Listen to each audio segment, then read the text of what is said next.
Okay, so magandang tanghali or hapon kasi 3 o'clock na or 4 na yata. So, chinecheck lang din natin to. Ang gagawin natin dito pala sa mga basil na nandito, yung mga rooted basil natin. Ililipat na natin sila sa container na 350 ml. Ito yung may mga namatay, oh. So, ililipat natin sila dyan at hayaan natin silang lumaki sa ganyang container. Para if in any case may mga interesado na sa soil nakatanim, meron tayo. Tapos ito naman yung ating Thai basil. Yan. Ganda ng bulaklak, oh. Kita ba? Yan ang ganda. Dito rin, may bulaklak na dito. Nakabukaan yung bulaklak. Ayan. Kita ba? Sorry. Hindi makaka-focus eh. Ayan. Parang ito nandito rin sa taas. Ayan o, ganyan. Mas marami lang to. So, ito yung Thai basil natin. So, yan. Kung makita nyo, nilagyan na natin ng panibagong usbong dito. Dalawa. So, galing din yan sa mga ganitong klaseng basil natin. So, ito naman sweet basil. Ililipat ko naman to dito. Kung mapansin nyo, nakalbo. Nakalbo yung sweet basil natin. Yun dahil kumuha ako ng maraming cuttings dito kahapon. So nilipat ko na siya dun sa indoor nursery natin. So nandun sila sa indoor nursery. So yung iba yan, lalaki pa naman yan, mapansin mo, umuusbong. Yan, pag nag-iwan ka ng mga ganyang usbong, lalaki pa sila. Yung dito kasi, medyo nakalundo na siya, kaya kinuha ko na lahat ng pwede ko makuha. So ito rin, possible, kunin ko na rin to. Maghahanap lang ako ng sweet basil natin na medyo malaki-laki na, parang ganito. Siguro mga 2 months? Mga 2 months after ng cuttings. Mga ganyan na sila kalaki. Or minsan 1 month pa lang. Depende sa ganda ng magiging tubo niya. Ayun sa likod lang. Yan. So pag ganyan kasing malalaki na, pag transfer ko sa soil, malaki yung chance na mabuhay sila. So wala akong masyado nagiging problema. Pag ganito pa kasi ita-transfer natin sa soil na ganito, usually mamamatay sila. Kaya nilalagay ko lang muna sila dun sa maliliit para kung mamatay man sila, medyo hindi malaking abala. Tatanggalin ko lang, tapos lagay ulit ako. So kung mapansin nyo pala, nawala na yung mga nandito. So focusan natin to ng mga basil lang muna. Hindi ko sure kung mapapagawa na nga ako dito, pero ang ipapagawa natin yung banda doon. Yung banda doon. Baka weekend siguro magawa. Sana. Kasi yan nga, nagki-clean up na ako para ma-prepare ko na rin. So ito, ubos na rin yung nandito. So tatanggalin ko na lang yan. Tapos, malamang ito na yung mga susunod. Isang plano rin kasi, yung buong bubong gagawing plastic. Yung pang greenhouse ng plastic. So, ito matatanggal din to. At baka magtanim tayo dito ng ibang halaman like cherry tomato, cucumber, tsaka bell pepper. Yung mga pang salad. So, aaralin ko pa yon. Pero bala ko dito ilagay kasi kung mag-o-open nga to, mag-o-open yan.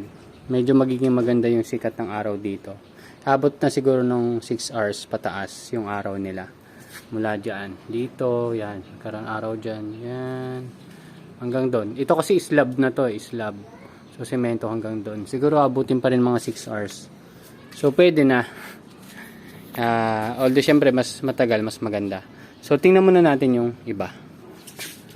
Okay, so, yun dito, ayan, may mga naiwan tayong sweet basil na nakatanim dyan. So, ililipat na rin natin yan. So, tatlo yan, yung dalawa lang ang nakita ko nag-survive. So, i-transfer natin yan. So, yung mga nandito, unti-unti ko na rin yan tatanggalin. Tapos, ito rin, tatanggalin na rin natin. So, ito medyo parang, yun, no, nagsasanga-sanga. Shows baka medyo mahina yung sunlight dito. Pero ito naman, hindi masyado, pero may konti.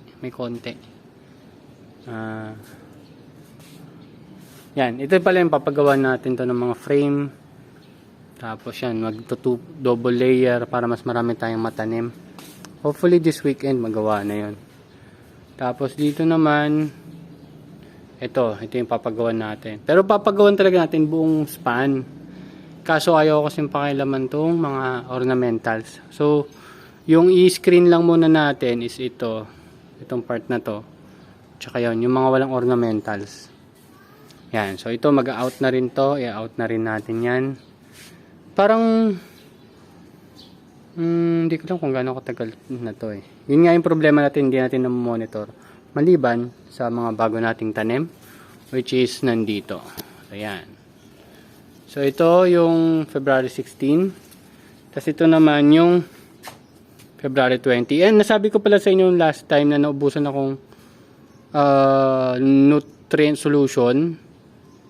Hindi ko sure kung nasabi ko. Anyway, nagawan ko siya ng paraan. So, yung nutrient solution pa rin ito ay Nutri-Hydro. May nakuha pa kasi ako mga 1.5 o mga 3 or to 4 liters ng nutrient solution sa baba dun sa nursery ko. Pero yung mga susunod ko ng nutrient solution is yung solution ni Katanim Marvin Baisa. Yan. So yan, tatlo yan. Kinuha ko na yung isa. So yan, may dalawa pa siya. So, ayan o, may araw naman, hapon, dito sa side na to, bandang hapon. Tapos yan, lulubog na siya dun maya maya. So pag bababa pa ng araw, tatamaan niya na to. Pero yun nga, pag natanggal na tong bubong, medyo matagal-tagal na yung sun exposure nila. So maganda. So ngayon ay March, ano ba ngayon? March 5 yata ngayon eh. So March 5. So wala pa namang isang buwan to. Ilan na yan? Basta ganun, kayo na lang mag-compute from February 16. Tapos ngayon ay March 5. So bukas, March 6, magsiseeding ulit ako. Siguro 6 or 5 na Olmeti pa rin muna. Pero pagkatapos nun, yung susunod ko after 5 days ay red crystal, yung scamenters na tinatawag nila.